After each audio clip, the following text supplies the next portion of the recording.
Board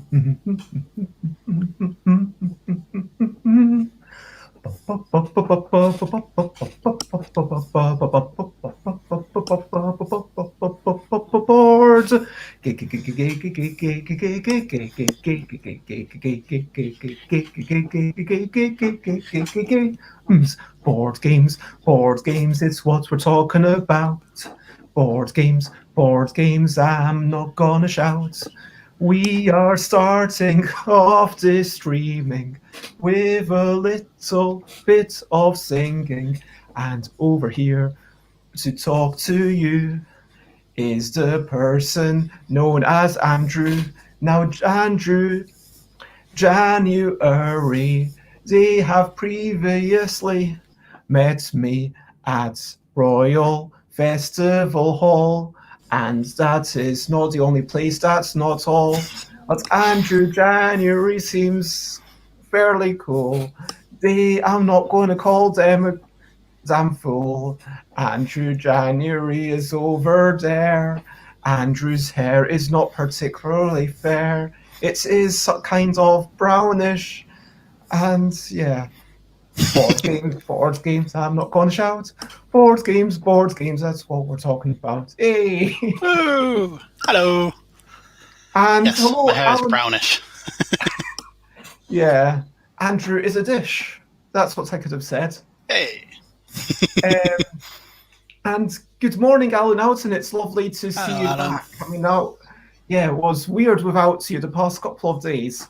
And what's Andrew doing on the other side of the chat window? Well, it'll be your turn soon, Alan. You'll have to punch my way through. Yeah, boom. As always, I am Bez. It is bedtime in some countries. We are blethering about board games. And today, with Andrew January, we are going to be talking about No-evell. Although, I mean, I typed it up exactly the way it was as submitted. Although, if I had to write it, I think I would have put in the second E, so Noeevell. Yeah, it's kind of hard to pronounce without that extra E. I mean, you kind of want to say evil. When you spell things phonetically, you do have to change quite a bit. Like alphabetical, I had to put in the K at a certain point because I heard someone saying, "Oh, alphabeticel." And I think I might have changed it between the first and second editions. So I'm still working on how do I get people to pronounce it. And I've heard people calling couple coupel. Which... It's all about chickens, right? Yeah. Aww. And we are going to start off, as always, with a brilliant thing. Brilliant thing.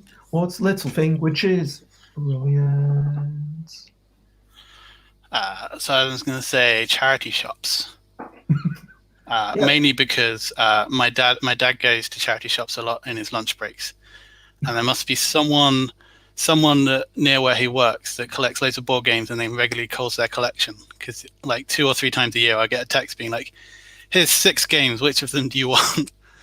And one of them that I got is currently propping up my laptop, which is why I thought of charity shops. But in general, they are very good things, both in terms of getting rid of stuff you have that is nice that you don't want anymore, and getting stuff that other people didn't want but you might like. And then as a byproduct of all of that, money goes to charity, which is always good. Hello, Chris. And Chris says charity shops are the best. I mean, it's just a way to avoid wastage, isn't it? If you've got clothes that are completely functional and fine, then you give it away. Or if you've got something like glasses, if glasses still work, but you've got too many glasses, or what's true. We do have too many mugs, so we should give some of those away. I mean, it's your prerogative. You have as many mugs as you feel that you need or that you want. Like if you're enjoying these mugs, But yeah, we don't have the cupboard space is the problem. So we should cull them down a little bit. This Dylan, I want to say, but hello, lovely to see you again. Anyway, so charity shops, we are agreed, are brilliant. So let's have a little applause and let's move on to recent highlights, such as games. Recent highlights. What were their names? Okay, so my recent highlight. Oh, I did play some games yesterday. I played Micro Muckle. Actually, I played it in a new way because Micro Muckle uses 1/3 of the deck, and I was playing it as part of Shelfapalooza. I don't know if people have heard of Shelfapalooza. Are you aware of this one, Andrew? So I'm not. Shelfapalooza was a collaboration between Girls Game Shelf and Loozapalooza, and then they had a Oh yeah. whole weekend thing. It was literally, I want to say, 50 hours of constant streaming, but there were multiple people involved. So some of them were on one channel, some of them were on the other channel, and it kind of alternated between the two channels, which was quite fun. They also had Nona Plays Games, who demonstrated a lot of things online. They had a whole scavenger hunt, which was amazing. I don't know. So the way that this worked was, instead of having to go out in the world, which we don't want to encourage people to do, to gather things, we had to find things within our board games. So it was saying okay, take a picture of green components. Take a picture, and then it would go for all the colors. And then it said, take a picture of you've made a little house out of your board games. And so you had to physically make a house, using the board games to kind of I'm gutted I missed out on that. And sounds some like of them were a bit more artsy, like it said, draw a comic. Like it can just be one page about a board game. One of them was like, make a rebus. And so it was like all these nice little challenges. And so that's technically a thing that I played. The other thing that I did, because I was demonstrating things myself, I was doing a talk with some people. Now I need to struggle to remember the names. Victoria Kanya, who works for Magic the Gathering. Emma Larkins, who's abandoned all artichokes and does the ludology for Tessa Alice, who we've had on the show. And Viewer Giraffes, Carla Kopp, that's the one. Yeah, Carla Kopp, who's a self-publisher, and then we were just all chatting, and they had a fun show and tell thing where you had to show something you made, something that a friend made, and then something you love. Oh, wow. It was a really nice format for a show, and I feel like we should just turn that into a show all on itself. Yeah. But then the big highlight for me was probably having Tally and Prey on to play games of Micro Muckle, and we played it 3 times. And if you know that Micro Muckle uses 1/3 of the deck, then you'll see where we're going with it. So in theory, we could have remembered exactly what was available in the 3rd time, but I don't think anyone was standing any chance. There's too much to remember there. I mean, you get a vague sense.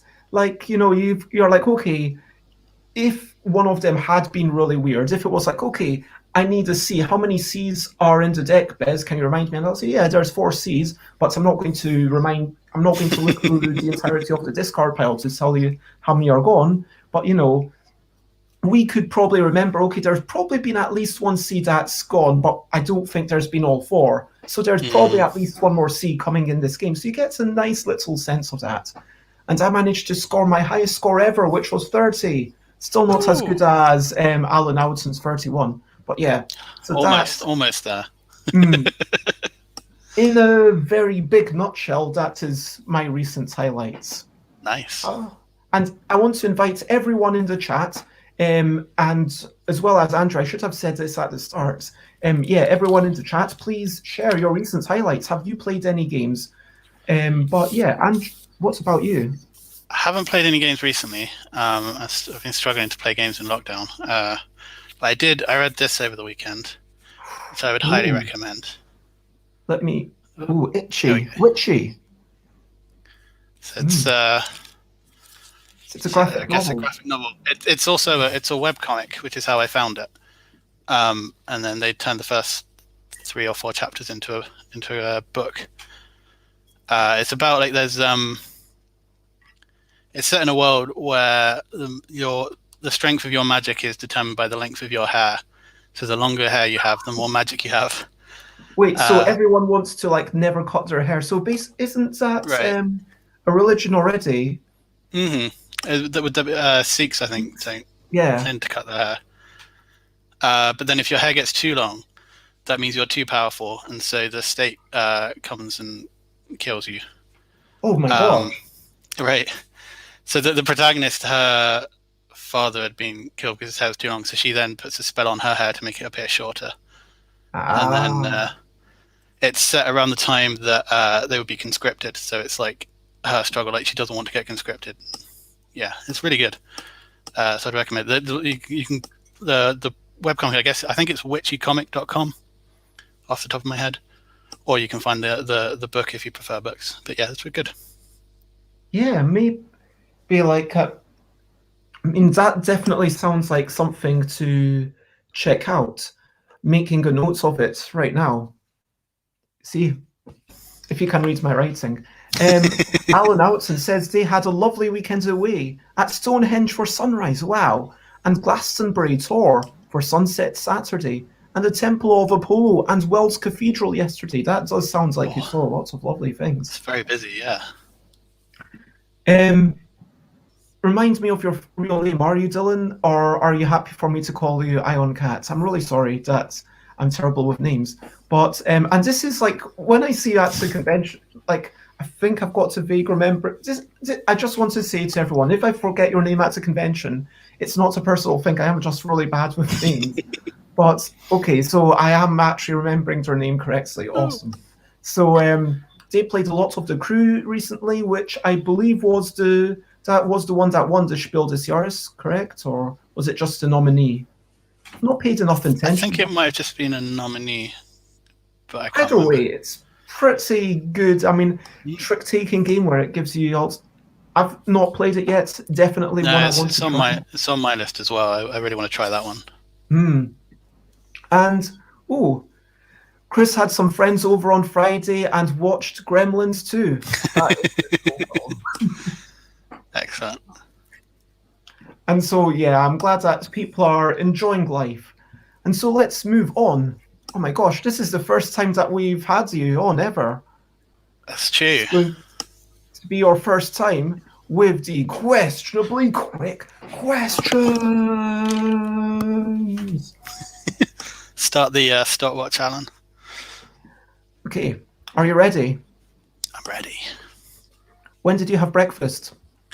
A couple of hours ago. When did you wake up? About 3 hours ago. What did you eat for breakfast? Yogurt and strawberries and raisins and dried apricots and honey and porridge oats all mixed together. It's very good. Sounds very healthy. Iced coffee or hot tea? Iced coffee. Best thing to eat or drink whilst playing games? I'm going to go with orange juice because that's what my friend Peter drinks. So orange juice would remind me of actually being able to have people over to play games. Who's the last person you spoke to in person? It'd be my wife, Emily.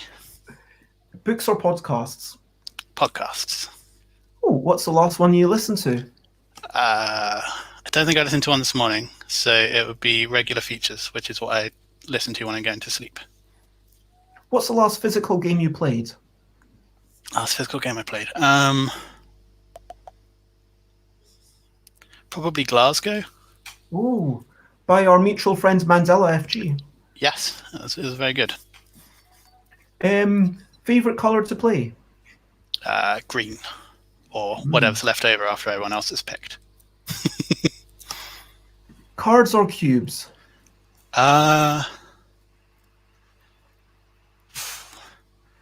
say cubes for the kind of tactile nature of it, although I think if I had to only have one in a game, it would be cards because they're way more flexible.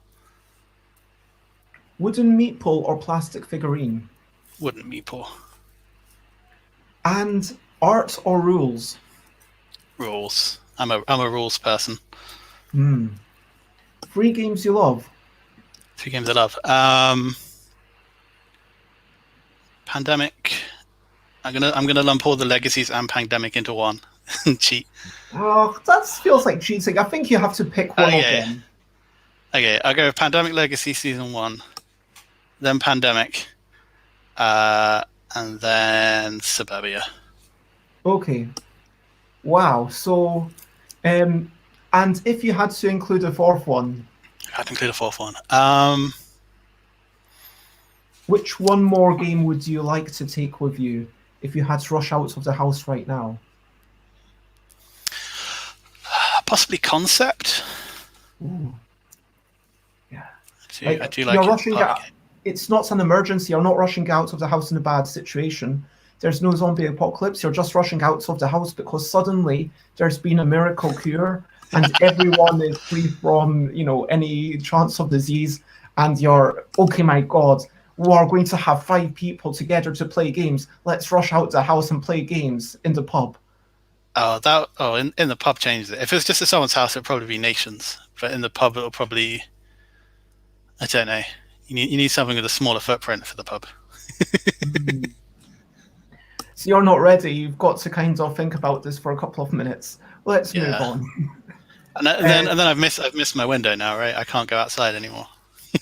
Spent too long dilly-dallying. What's your favourite localist board game shop? We've got a very good board game shop here in Reading called Eclectic Games. They're a very good shop, lovely people, and when there's not a pandemic, they also host lots of events, including the Reading playtesting. So I'm very fond of that place. And yeah, that's a great one. And finally, what is a typical day for you like recently, in as much or as little detail as you would like? So I get up anywhere between 7 and 10 because my sleep hygiene is terrible and I need to work on that. And then in some order, I'll have breakfast and shower and exercise and then work. And then in the evening, cooking dinner and then watching TV, a lot of YouTube. It's Monday night, so Monday nights we've been watching Xena the Warrior Princess, so I'm looking forward to that. And then if I haven't got my steps in for the day, I'll usually walk around the house until my counter hits the right number, so that I can feel like I've not just sat on a chair all day. Yeah. I mean, it is definitely a thing that it's an easy trap to fall into, especially in these days when we're not Right. actually going anywhere. So that concludes the questionably quick questions. And I do want to remind people to feel free to comment, ask your own questions, especially now as we're moving into the main topic. If you've got any questions for Andrew about the contest or game No-evell, which we're about to talk about, and of course, if you follow me, then I appreciate that. And Alan says, so many wrong answers. Your quickness quota was quite quick, but with so many penalty points. Better luck next time. I think we might need to look at appointing a new judge. Yeah, I feel like Alan Outson's incredibly biased with their scoring system. So, I've written down here, No-evell was a game that you entered into the 2020 ELL design contest. And so I thought we'd talk about the decisions that you made, like how you got to know the contest, and then finish up with the lessons learned. Does that sound like a reasonable thing? Sounds good. So let's start off with, so people should know what the LDEC is. Give people a quick 1-minute summary of what No-evell is, if you're happy with that. Yeah. So No-evell is a real-time cooperative game where everyone's trying to build up words using letters on a hand of cards from the ELL deck. It's cooperative in that you can use letters from other people's hands, and then the big twist in it is that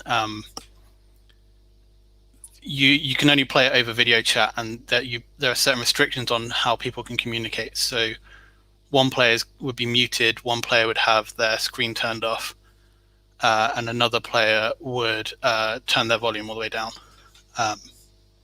So then the challenge is trying to work out how to tell particular people that you want cards from their hands to add to your words.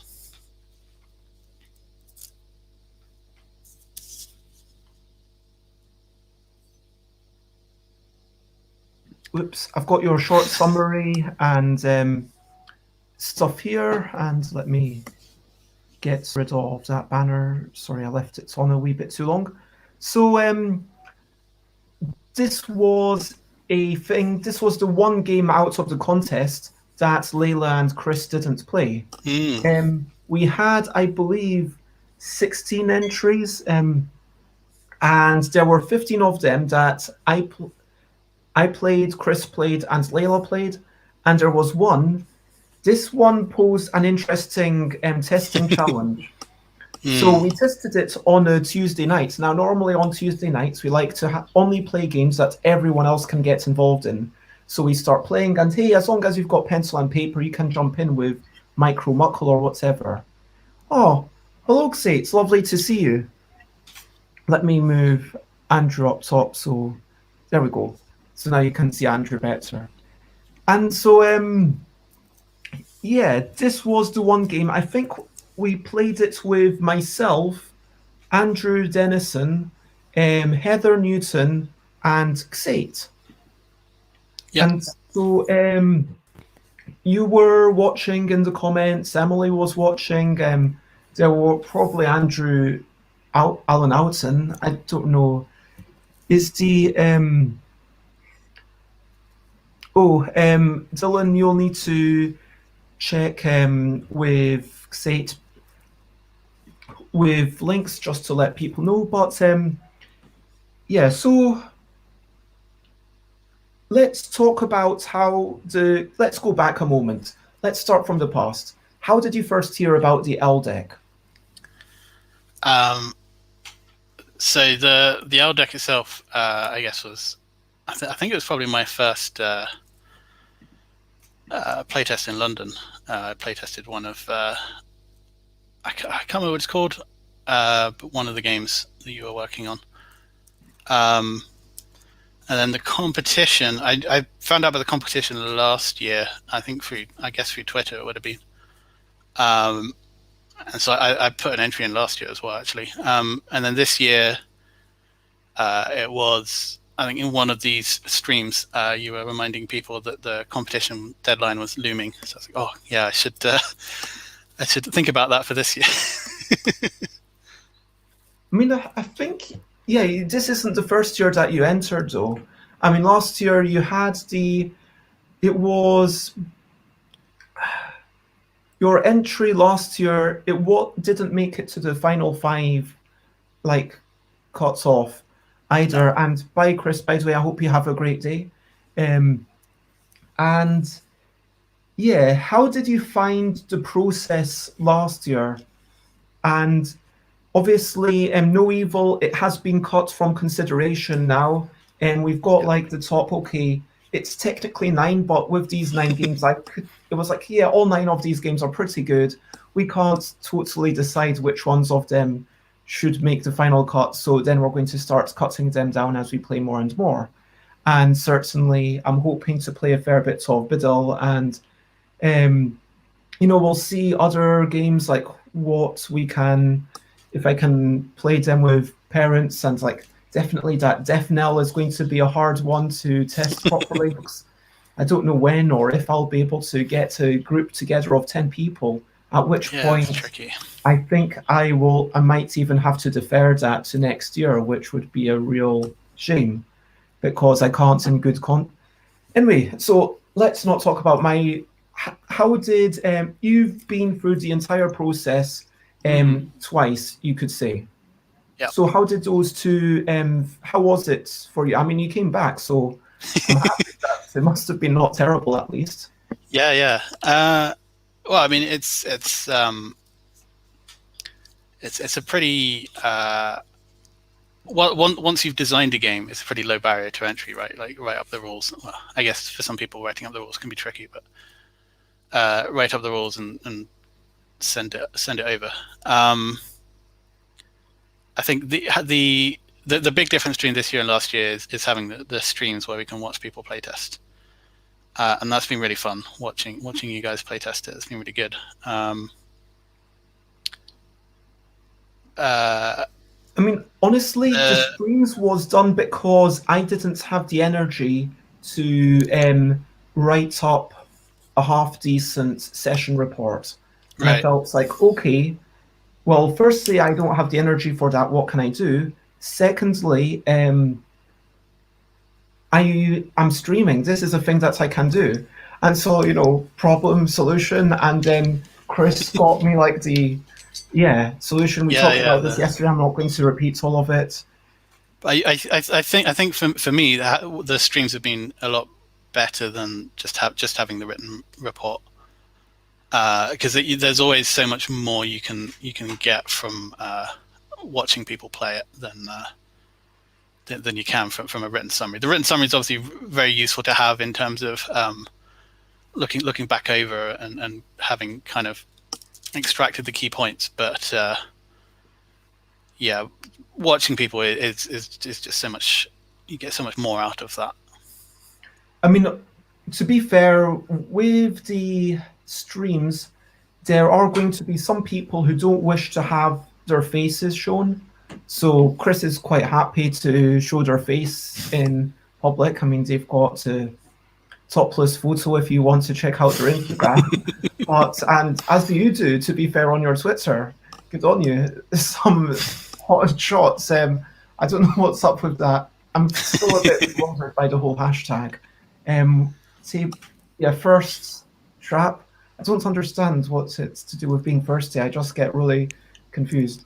Anyway, so when you're in person, you do get a lot more information just from seeing the body language that obviously you lose on a top-down stream, but you still hear the laughter potentially or the little questions along the way and see, okay, this is where it's taking people longer than expected.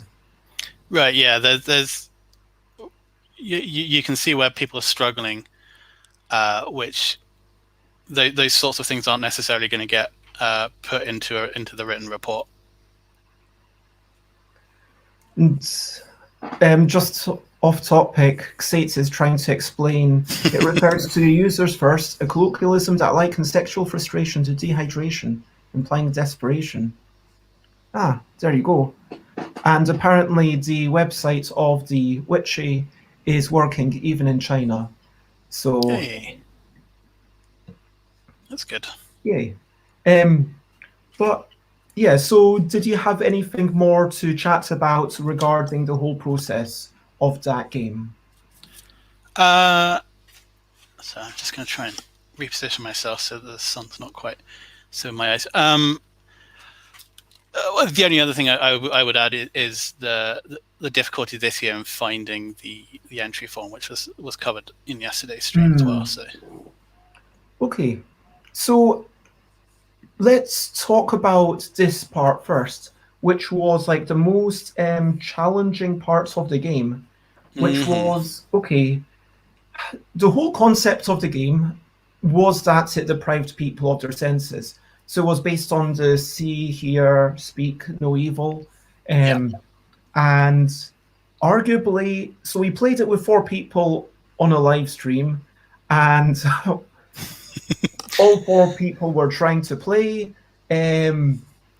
One person, like, I think, Xates just didn't fully understand the rules, and like I didn't understand that Xate didn't understand the rules, and then we couldn't communicate, because this kind of gets to the level that in a game you have to be able to kind of step outside and say, hey, wait a minute, time out. Right. And it kind of almost gets us into the topic that we're going to talk about on Wednesday, I think, which is about safety in board games, because we talked about safety in LARPs with Lolve, and there's no kind of, okay, time out with a board game, because as board games start to have more challenging stuff in nyctophobia, but then Heather Newton made the point that in the digital field, like, I'm already feeling a little bit estranged from you.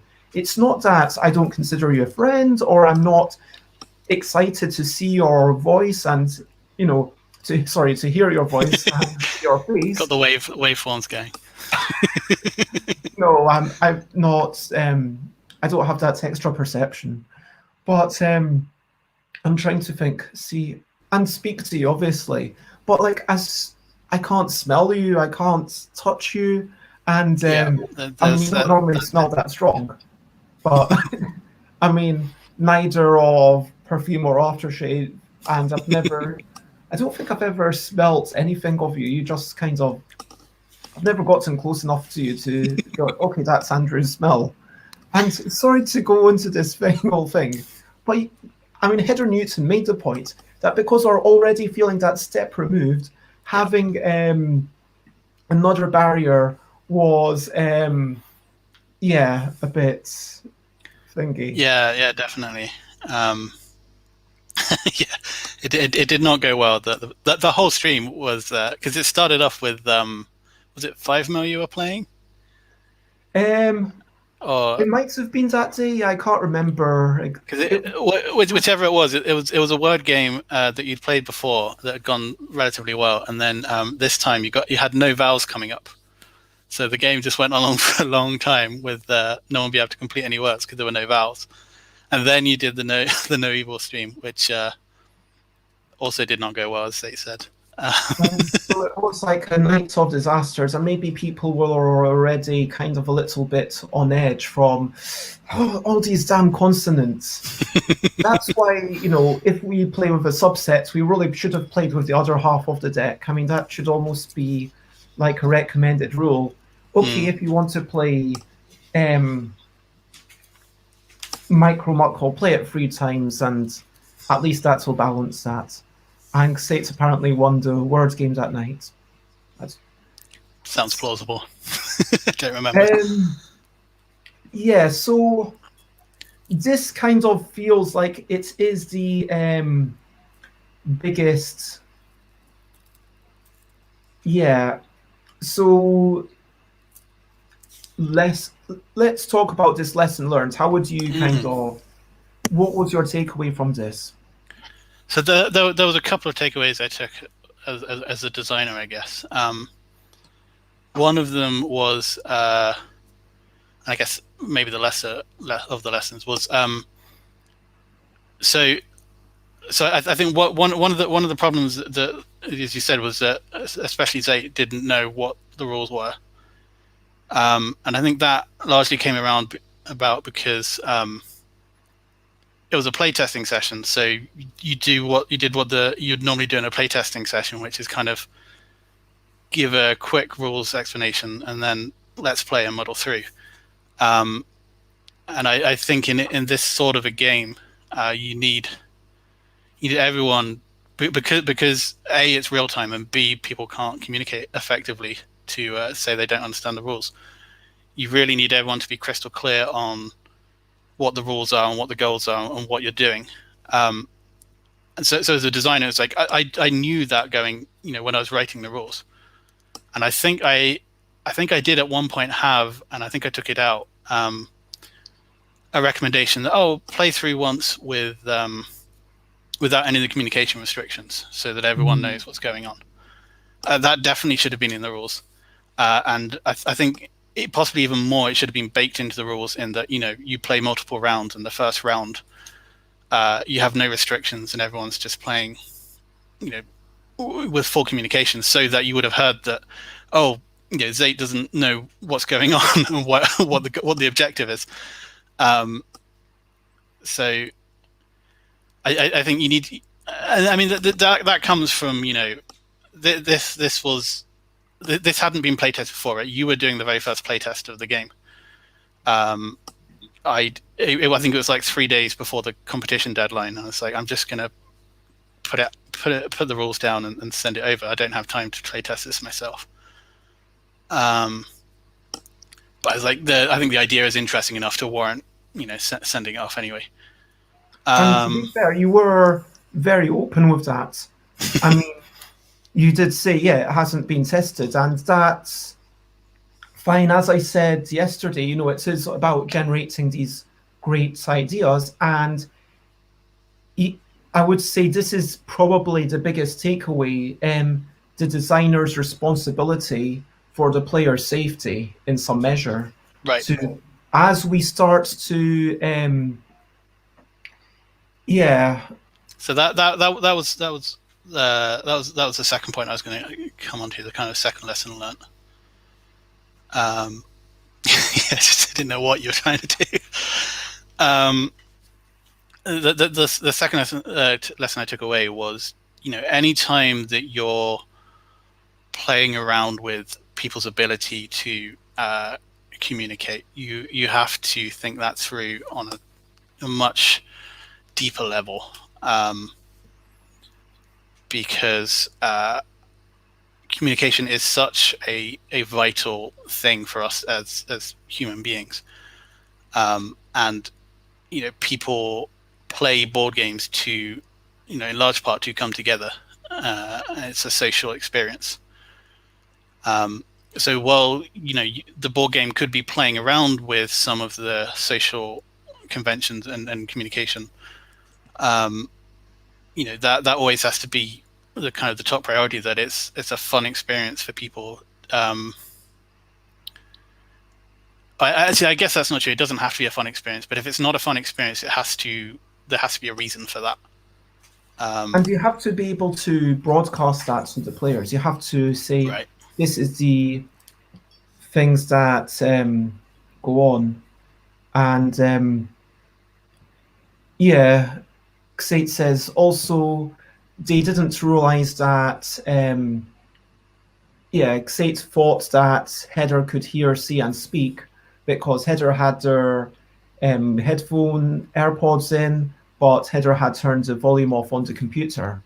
But right, yeah, so that I think that's a kind of a microcosm of a lot of ways that people get frustrated at people, is that you don't know that you don't know the whole situation.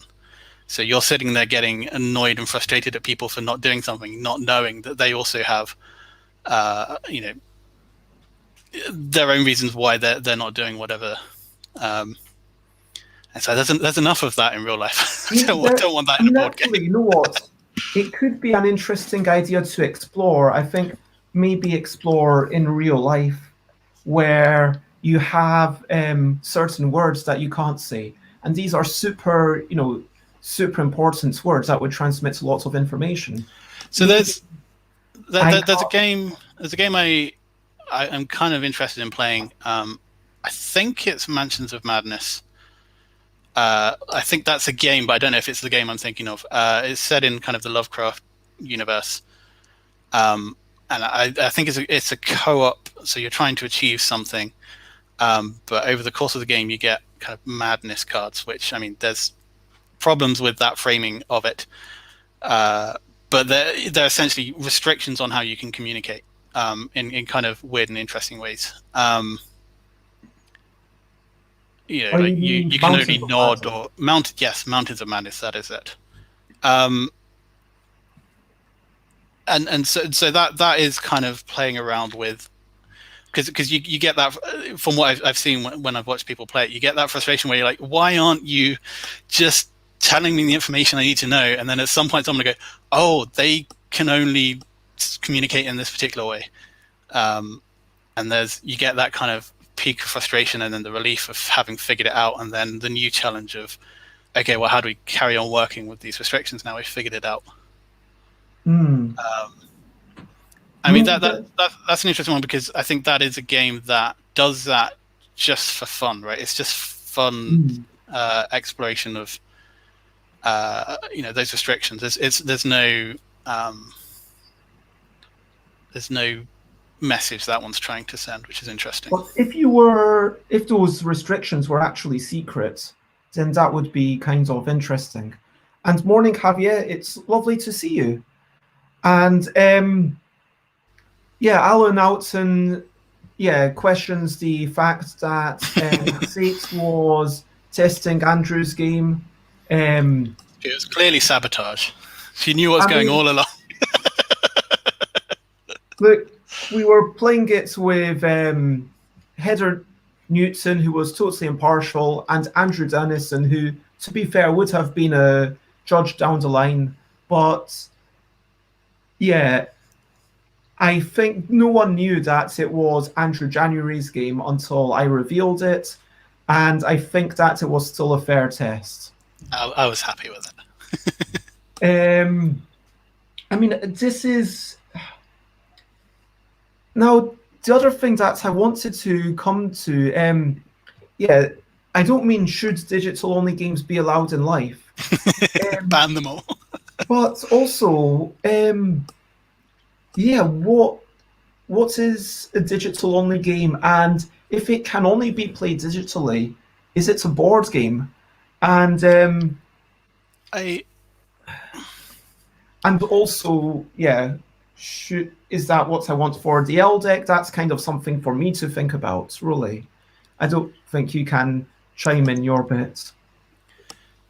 it's I would push back slightly against it being a digital only game in that it's a mixed medium game, I think, right? Because you also need the L deck. And so you still have that experience of having the hand of cards and putting cards down and that sort of thing. It's digital in that you cannot effectively do the person who can't hear in real life without expensive, Yeah, I mean, you do have noise cancelling headphones. But hiya. I think it's even more of an ask than for people to have a streaming setup, a voice call setup. Yeah, and I knew that as well. When I entered it, that it was probably unlikely to win in terms of becoming a headline game, because it's a lot of the L deck games are about you've got this deck and not a lot else, and you can play all of these games with it. Yeah. And yeah, there's definitely playing it via a stream made it a little bit more challenging because people were maybe a bit more hesitant to express themselves fully. I think when it's round the table, it's maybe a little bit easier because someone's face is shielded and someone else is like, well, we're here together. We've got that sense of trust. We can see each other around the table. And again, just yeah, it's super awesome to see you, JFoles, and I hope you're having a good day. And we are chatting about, for those who have tuned in the past 10 or minutes or so, we're chatting about No-evell, which is Andrew January's game. And so this game was, yeah, not tested before. It needed a pencil, a sheet of paper, and our own L deck. And we've chatted about the difficulty of teaching via this thing, that I think your suggestion of having a ramp up where, okay, one round where we just play it to learn the rules, it reminds me of what's that one where you're stealing things from inside a mall and you're little, and then you aren't allowed to talk and you've got a pawn that you smack it in front of people. You know this game? I'm not familiar with this game, I don't think. It sounds Sure, like fun. someone knows this game. You've got a big pawn and then you smack it in front of people. Magic Maze, thank you very much. Oh, okay, yeah, I've heard that by name. This game is exactly one where it starts off super simple. Okay, you still can't talk, but you at least don't have any crazy rules to add on, and then every round it adds on more and more rules. And so it could go the other way where you've got all the rules, but then you add on the communication later on. That would be a way to do it. And maybe even like one at a time. Maybe like, okay, this turn we can't have the person hearing. Right. And this. I think because that would lead to like you would develop a tactic for the communication that you can currently do, and then that would have to change with the next round as some new restriction is added. Yeah, and that would actually be quite interesting. Lead to a bit of evolution of the game as it progresses. Passive aggressive token.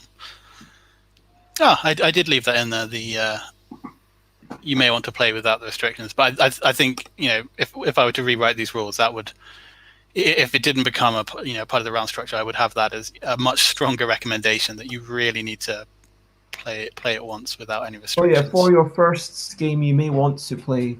Yeah. I mean, and so that comes from the context, I think, of you were playing in a playtesting session, a regular playtesting session with people that you've playtested with before, and that's always a lot more casual, and it's not necessarily always so obvious that we need to take this one a little slower. And that was an interesting. yeah, how strong a suggestion should things be in rules? Because this is, let's talk about first player rules, okay? When in it says, okay, the last player to have had a drink of water is first player. Let's start the game, okay? Yeah, that's true. I hadn't thought of a first player rule that you could do on the spot as you're explaining the rules. Like, now I'm going to be the first player. But in all seriousness, okay, so I completely disagree with Bruno Fiduti and I had a conversation, and I completely disagree with their statements that, okay, it's a joke, and explaining the joke makes it less funny, so we should keep it in exactly as it currently is. Whereas I suggested that we should have first choose the first player however you want, we suggest, or for example, the first last player to drink any water. Mm-hmm. And It's tricky. I can see both sides of that argument. Like I can see, like, if the tone of your rules are a particular tone, that you might not want to put that in. And all of the groups that I play with would be the sort of people who would just ignore it because we recognize first player rules for what they are. But I don't know if there are, if other groups of people who might not want to do those first player rules but feel like they have to because it's in the rule book. Those people may well exist. I actually like first player rules when they can work if you're playing in a light-hearted way. And when it's okay, the last player to find a leaf, and then we played Totemo, and then we had like a mini game where, okay, where basically you can't find a leaf that's already on the tree, you've got to find a leaf that's actually fallen to the ground. And then we played this mini game that lasts until, okay, you are the most determined player to find a leaf, you found the most leaves. I've not been able to find any leaves for a couple of minutes, okay, I give up. And then it gives it, or like the last player to be near water, and then we kind of house rule, okay, that means a large body of water, and so who's the last person who was near a lake? Or and then he gets into a little conversation before the game starts. I really like how start player rules that can work like that. But when it actually matters to the game, I think that it should be declared as such. And that's why I think we're in this kind of world where this is conditioning us to take rules as optional, especially when it's for your first game you may want to play without the restrictions so that everyone is familiar. It's like, okay, well, I don't know, maybe that's for people who don't really play games. Well, we can work it out, we can go for it. But that was maybe also bad games mastering, if you know what I mean. Like on my part, I think the way that you read that is a correct way to read the sentence as I wrote it, right? Which is why I was saying I think I would rephrase that to be stronger, and maybe explain why that recommendation is there. That this is a real-time game with communication restrictions. People need to be 100% clear on what the rules are before they start playing. So as the as I say, that's my takeaway as a person writing rules is that sort of a thing. I would make a much stronger recommendation and try and elaborate a little bit on why this recommendation is here. The other sorts of big feedback that we had, which was, I think, Andrew Denison's point that at a certain point we're like, okay, we work out how to do this. Okay, we've worked out the puzzle. Okay, that's it. I mean, certainly introducing more restrictions might have countered that. I think that's an interesting one. I think it's a fair point that he had, that it is more of a puzzle, and once you solve it, you may have solved the game. I think I wouldn't be as confident as he was that is the case. I think he was looking at it as in terms of once you've figured out how to overcome the restrictions so that you can communicate between people, that's the end of the game. And I would say that actually the game is making as many words as you can within the time limit. And the strategies you can come up with to get reliable communication are also slow, right? So there's a trade-off between reliable communication means that you can make less errors, which makes you a bit faster. But then, if it takes so much extra time that you could just be making words by muddling through a bit more and plowing through the errors, you may be faster. So there may be more to explore than Andrew was saying, but I don't know that there's a huge amount more to explore. And I still think it probably is a solvable game, if you will. That you can come up with a strategy that is so powerful you wouldn't bother doing anything else. Hello, Alex. It's lovely to see you. And I think that you've just popped in at a really interesting point. So I think, what you're alluding to, in my mind, but not actually getting at exactly, is that there's a difference between, okay, this part of the strategy, but there's an extra bit of the strategy to still uncover. But then if we continue this train of thought, this leads us to the ultimate question, which is the joy of the game in learning the strategy, or is it in the execution? Because let's look at cribbage, for example, okay? Now, a lot of people play cribbage as a lifestyle game, and yet they basically play it optimally, within a couple of percentage points at least. And they aren't playing it to improve their technique. What they are playing it is because they actually enjoy the activity of playing cribbage. Right. And so I guess that does lead us to saying, okay, what is good about a game? Because for me, I'm going to be honest, I don't play yogi to exercise my body. I don't think it's a particularly good form of exercise. I mean, if you actually wanted to exercise, sure, if you kind of find yoga or whatever really boring and walking and every other form of exercise boring, but you are okay with it being gamified, then I could see an argument for it. But in all seriousness, I don't think it's there to be strengthening your muscles or to be, let alone thinking about how exactly you're going to be touching these parts of your body whilst potentially touching this part of your body, whilst potentially, having your foot higher. It's not about that strategy. It's all about because you enjoy the activity of seeing the other people around the game. Wow, this chair really is squeaky. I can change it tomorrow. I've been impressed how little mine has been squeaking, actually.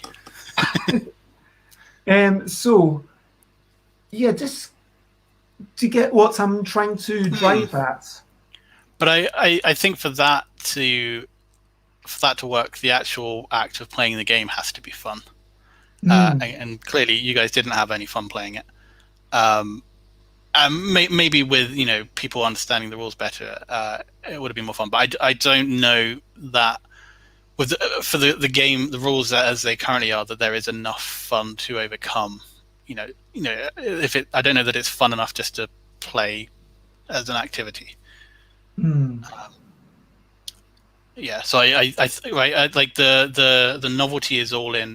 The thing that gets everyone excited is those different communication restrictions and how does that affect what you're doing in your strategy. What I currently have with the actual for the rest of the game needs to be fun as well, and that I don't know that it is at the moment. I mean, that's a question that can only really be answered by exploring it a bit more. Dylan says execution versus mastery gets to the Johnny to me spike. That's the psychographics that Mark Rosewater created for Magic the Gathering. Johnny or Jenny, is the person who likes to express himself. Timmy Tammy is the person who likes to have the experience. Spike is the person who wants to prove themselves, to improve themselves. And Xate is such a Spike. Some games do it all well, but it typically takes a rich meta and constant updates to keep the mastery players interested, right? I mean, I am going to agree with that and say that, yes, if a game is fixed, then unless it's got the amazing depth of something like Go, then frankly, it's likely in a lot of games that there's not going to be quite enough there for people to really continually feel like, oh, I'm having that mastery. But the other thing is that the thing about new updates is that it gives those like level 1 feelings of, oh, I'm those easy barriers to overcome. Mm-hmm. It is the best name of them. Yeah, I'm probably a Tammy, but I'm probably primarily a Tammy. And Alex says that Xate is definitely a Spike. Just, I'm not. I feel like, sometimes these things appear out of context. I feel like if I could, the nice thing about me choosing which ones to pop up is basically occasionally we do have a troll. Let's be honest.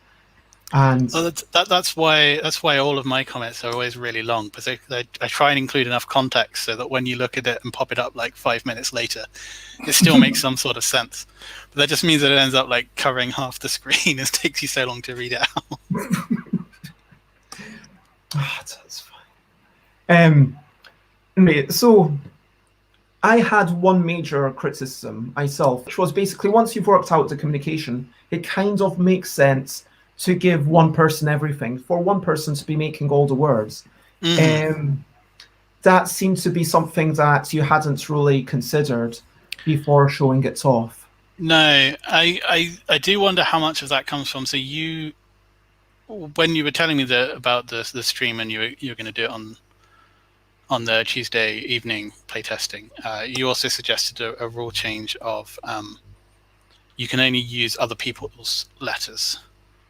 I was like, great, anything that kind of encourages communication is a good thing. But kind of on reflection, I think I would revert that because I'm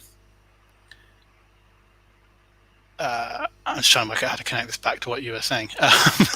Because no, carry on with that. Carry on with that train of thought. It's all good. So in my head, the way that it played out, is that because there's a time limit, you're trying to make as many words as you can within the time limit. You're mainly going to be looking at what you have because that's the most effective way of making words. So most of your time is spent looking at what you've got and using those cards. And then occasionally, because there's such a harsh penalty for not completing words, you're going to need to occasionally look up and see what other people have and then try and communicate to them that you want those letters to complete a word that you've got. So I think in that kind of a model, it maybe makes less sense to have one person give all the letters to one person, because it's maybe more efficient to use the letters that you have for yourself most of the time. I don't know if that is the case. That's something that would need testing, I guess. I mean, a lot of this comes down to theory crafting, and a lot of this kind of illustrates the difference between the game that we play in our minds that we expect other people to play, and maybe other people don't exactly end up being the way that we are. But I know that if I were playing this, 3 cards, that sounds like I would get on quite well with just playing a solo game, just trying to make the best words that I can, and just aiming for a small number of 7-letter words. I think I could do that just with my own cards. I think that 3 cards would be enough. Yeah, I think 3 cards for the experience I have in my head, 3 cards is too many. And that would be another change I would maybe make. I mean, it might be that one hand. card is the right number. That a lot of the time you can use your cards yourself, but sometimes you need to use them in tiny little words or allow other people to make tiny words to get rid of this one card. Right. And that would also solve some of the problems, accessibility problems that I think Zate was facing, of like trying to hold a hand of cards up. A single card is presumably easier than maintaining a hand of cards. Yeah, and it also gets into the whole thing of the other thought I had with this game, the other thought that it raises is the notion of accidental cheating, if you know what I mean.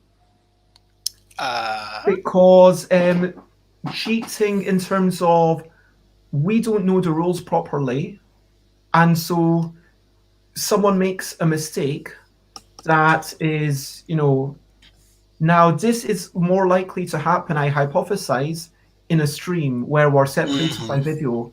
If we were all sitting around a table, then at least someone would be able to see and say, hey, wait a minute, you're not playing this game as you're meant to. It's only meant to grow the letters and you're meant to put them always to the right. Whereas maybe someone, I don't know, jumbles them up and then slots them into the middle or puts them to the left. I don't know. Yeah, that's uses both of the letters from one card. That's always a risk for real-time games. But as you say, probably as the streaming magnifies that problem. Yeah. I mean, this is. I don't think it was the streaming. It was more the fact that it's the nature of the video. So yeah, video chat magnifies it. I guess. I mean, we've had a lot of discussions about what we're thinking of the game. So I should probably have a vague, because I'm probably going to do another 14 of these if everyone's happy to chat about their games. I should probably establish a thing. Okay, how did you find out about it? We chatted about that. I think the next step. So talking about the present, how you feel about it right now? Have we covered that? Do you have anything more to say about? I have a bit more to say, I guess, which Please is, do. like I don't think I'll be carrying on with this design at all. Mainly because of the thing that Heather kind of me articulated quite well for me of that. I think you were saying this earlier about the communication restrictions can kind of amplify the isolation you get even with a video chat. And I'm just like, I'm not currently interested in designing anything that has the potential to make people feel like that. Like that's at least not without a reason. Right? And this didn't have a reason. It was let's have fun, playing around with these restrictions. So. And I don't think I don't know that I don't have the skills to make the other part engaging enough to make it worth it without a lot of testing, which means putting a lot of people through this experience. Which it's like I don't want to do that. Yeah. That's a really interesting point. It's like you talked about not wanting to put people through that experience, and I think that really harkens to the responsibilities of a designer. Because yes, your testers are there to help you make the game better, but if you play for 10 minutes and then you've learned, okay, I'm going to make these massive changes, then the rest of the test isn't going to teach you anything. And so if the players are enjoying it, then you can say, well, thank you very much. At this point, I know what changes I'm definitely going to make. The rest of this playtest doesn't mean anything to me. You can carry on playing if you want to for the fun of it, but I've learned all I need to.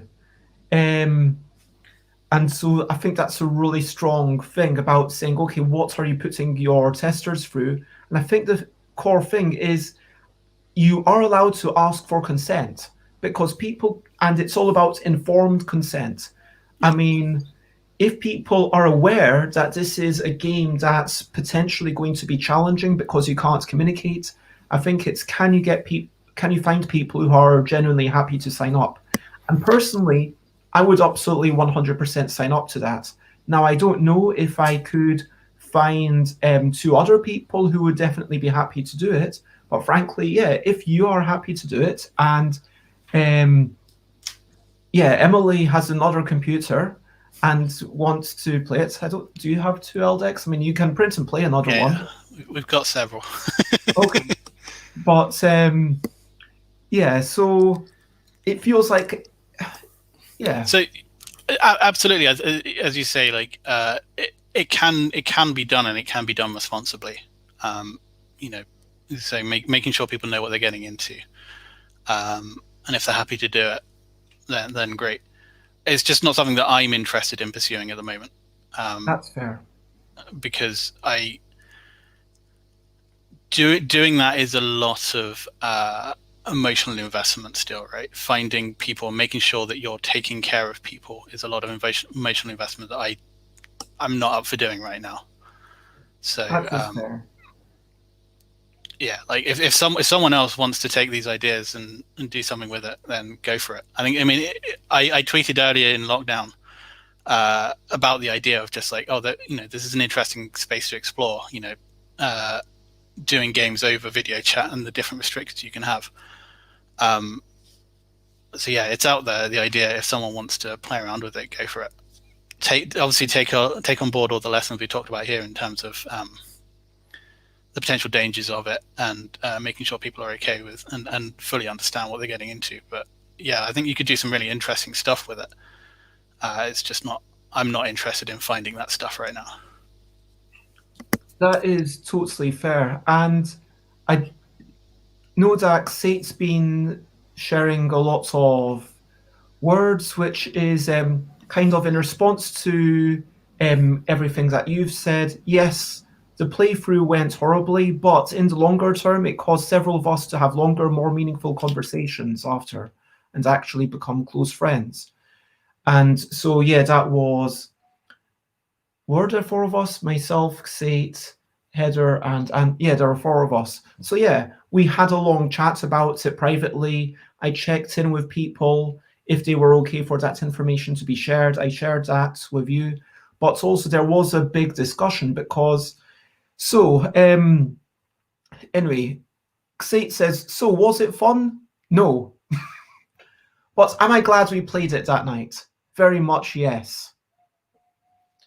And that's one direction you could take it, is something that deliberately explores some of the feelings that come out of that, and that would, I think, be a really interesting direction to take it in, and something I'll be interested in seeing. Again, not something I'll be interested in working on myself, but something I'll be interested in seeing. Or you can take it in a Mountains of Madness direction and just make it into something silly and fun, and that would also be interesting. I mean, this is it. And for sure, yeah, I think this whole conversation, it's incredible. It's given me a lot of food for thought for, and when is it? I think it's Wednesday. Yeah, it's Wednesday. I'm talking about to Lolvi about safety in board games, about the whole notion of, nyctophobia. This is a board game that's meant to be about horror, and it can actually make people really uncomfortable. It can scare people. And hey, let's talk about that. Should we have a timeout mechanism? Should we import some of these things to board games? But there's a really interesting thing. Alan Oughton asks, is there a link to the testable of your game? That was on a Tuesday night test. I don't know if I want to start making a practice of adding the links plus the time, because the problem with that is that I want to make sure that the judges don't watch those things, if you know what I mean. And so I guess it would work for other people if they haven't already seen it. but then it's also going to add I don't know if I want to just take on that responsibility, to be honest. Um, I mean, I hope that this has been a standalone conversation that people will have been able to enjoy and understand what it is that we were talking about. Um, I mean, you are free, of course, to ask if we didn't, maybe we should have gone over the rules a bit more at the start. I don't know. That's a thing. Like I could have spent a bit of time reading out the rules or something. I don't know. But yeah, feedback's welcome. Yeah, I only set up the thing to this morning because of personal reasons, and so people aren't going to have any time to watch it. If anyone does want to go watch the video people playtesting, it was on the 11th of August. If you go there and look in Bez's videos on YouTube. Awesome. Thank you very much. So we have chatted about the game. We've chatted about the contest. Let me actually start off the recap, because is there anything before I start off the recap that we need to talk about, do you think? No, I think we pretty much covered it. Okay. So, we have talked. Oh, this was before the stream. We talked about triangular numbers. Yes. And that could be like a topic for an entirely different stream. Triangular numbers and, doubling things and Ticket to Ride. Oh, I wonder if I could get Alan Moon to come on. No, Alan Moon's in America, aren't they? Yeah, that's too early for them. Yeah. Anyway, so we talked about Shelf-a-Palooza, Scavenger Hunt, and Micro Muckle. We talked about Witchy. We talked about exercise and making sure that you get some steps and aren't just in your chair all the time. We talked about needing to be crystal clear about rules before starting. Talks about guiding people towards safety.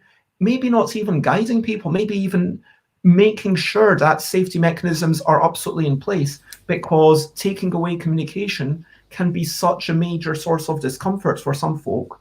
It needs to be thought through thoroughly, and be clear on what you're trying to do, be clear on what is going to happen. Is a game about learning, or is it an exercise in just doing those things? Alan Oughton said they enjoy both backgammon and cribbage, even though in Alan Oughton's eyes it's not that hard to play optimally. I would say that, once you've got the doubling cube, then it's actually a really meaty game. But without the doubling cube, I would agree that, yeah, sure, my dad and I probably play very close to optimally. I'm sure there's but be responsible when you're testing. Cut your losses. At some points, it's fine to say, yeah, I'm not working on this. This is not what I'm working on. There's also responsibility to yourself as a designer to say, what do I have the time for? What do I have the emotional energy for? Because if you want to take care of other people's safety, that does take a toll on yourself. And shared train.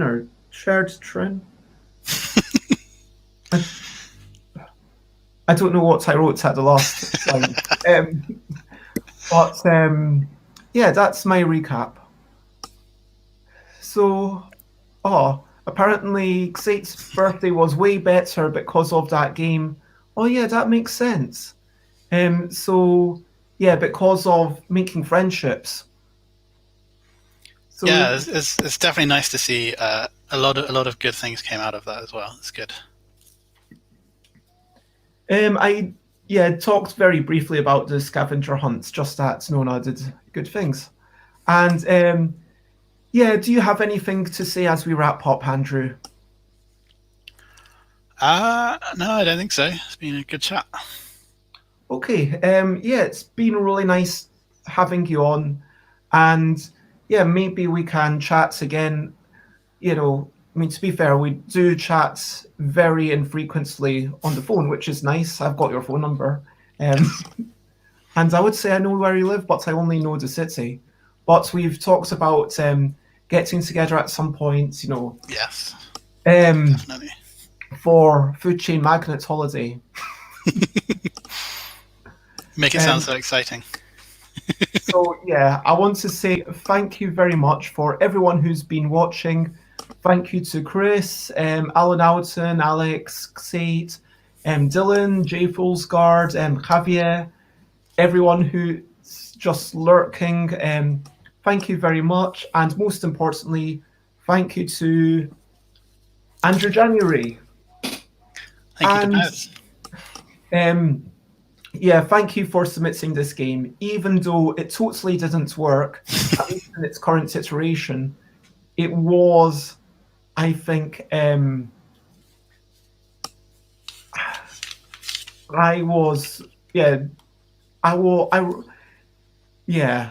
sharing the thing with Sate, I think.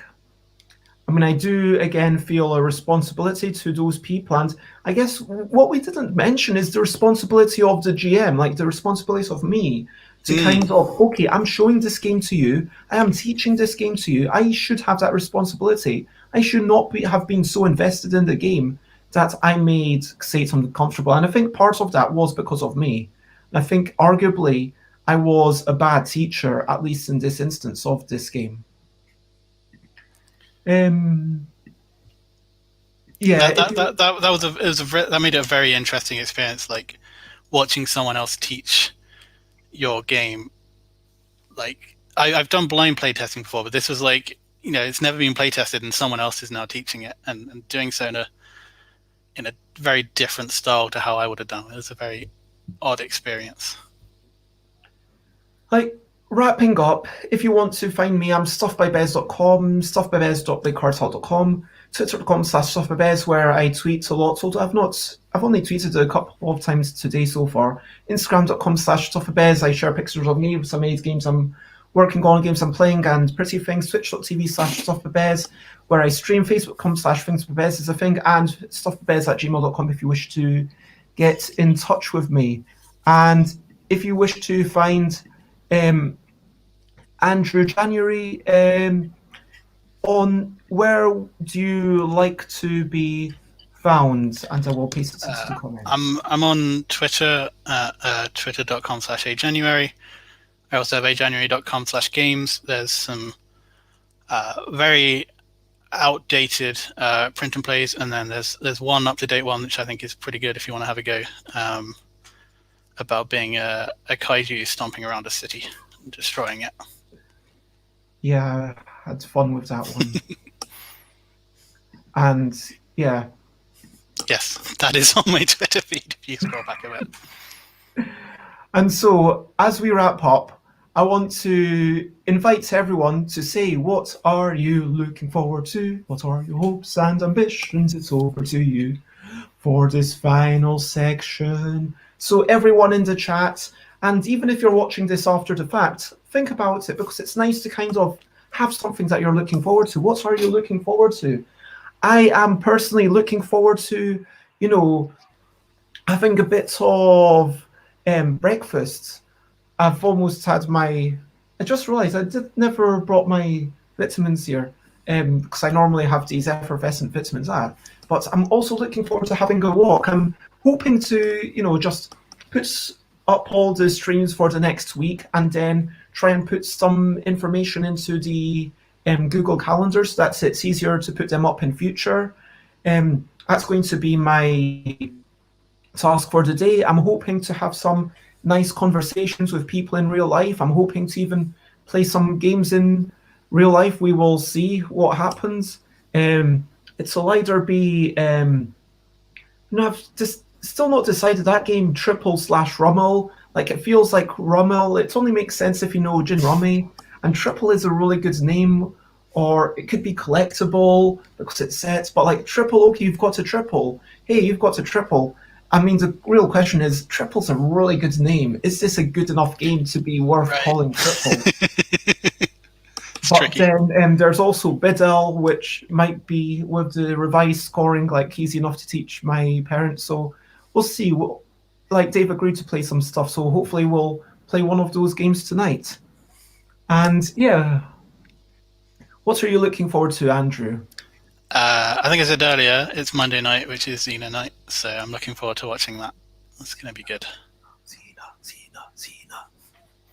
Anything else, or? I'm looking forward to hopefully having a relaxing afternoon not working, but I think I might have to work, which is unfortunate. Reclaim the time some other time. Xates is looking forward to seeing Jack again today for the last time, as Jack is moving away this week. Aww. And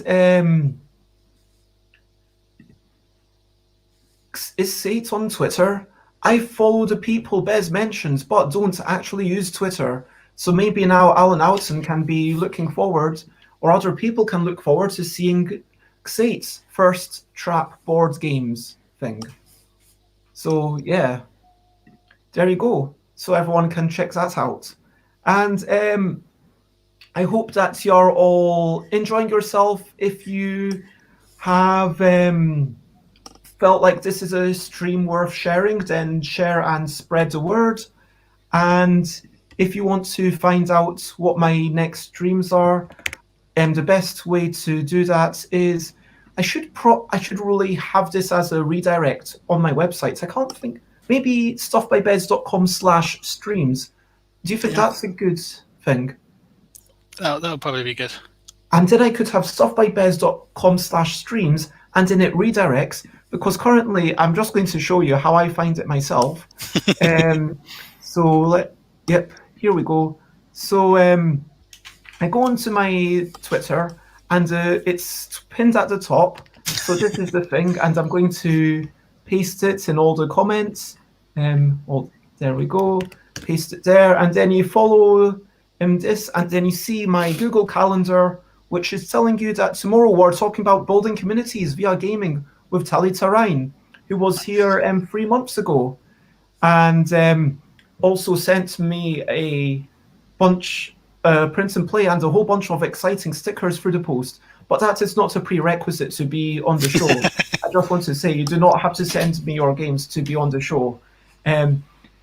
I do need to decide what we're playing. No one seems to have expressed any preference. Prey's been pretty regular, and Prey enjoys word games, so we'll probably have a word game. I'm sorry, Xate, but it'll be a different word game. I'm thinking of doing what Gilhova does, and maybe having a regular free things that we move between. I have a crazy idea that I might ponder on while I'm walking around today. That might just work, and then it might, but yeah. And then we'll talk about safety in board games, social media marketing, and having there's all sorts of things. I'm going to be here every 10 a.m. UK time, and yeah. Those are my next streams, and the only thing left to do is to say bye, bye, bye, bye. This is a goodbye song. Bye, bye, bye, bye. Thank you for watching along. Bye, bye, bye. This is the end of the show. Bye, bye, bye, bye. And now it's time to go. Bye, bye. Bye, bye. This is a goodbye song. Bye, bye, bye, bye. Thank you for watching along. Bye, bye, bye, bye. This is the end of the show. Bye, bye, bye, bye. And now it's time to go. Bye-bye. Bye.